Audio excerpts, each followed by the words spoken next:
The author implies all of the following except. So here, 4 of the answer choices are going to be supported and 1 isn't.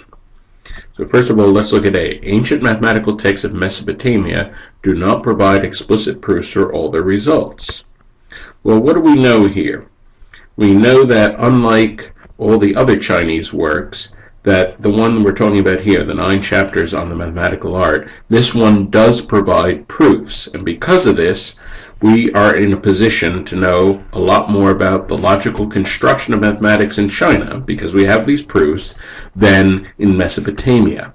And so it implies that in Mesopotamia, we don't have the same series of proofs for mathematical arguments that we have in this individual Chinese work. And so this does look like it's supported by the passage, so this would not be an answer. B. The first Western scholars studying the histories of Chinese mathematics were unaware of the proofs available in the commentaries and sub-commentaries on this Chinese work. Well, let's see.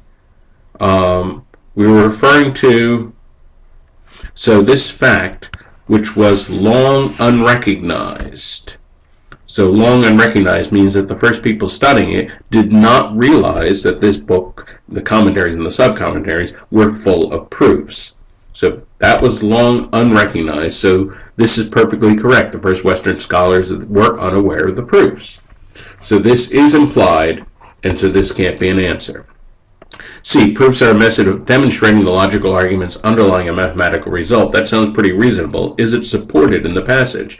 Well, what we're told is that a proof justifies each and every mathematical result, and if we don't have it, then we don't have the logical underpinnings. So a proof provides the logical underpinnings of a result.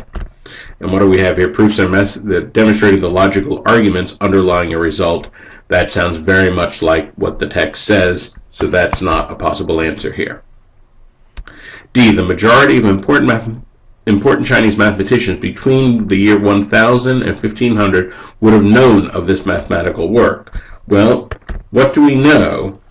It served as a reference for Chinese math over a long period of its history. Well, if it's over a long period of its history, then during this chunk of time, it's reasonable to assume that most of these important Chinese mathematicians would have known about it.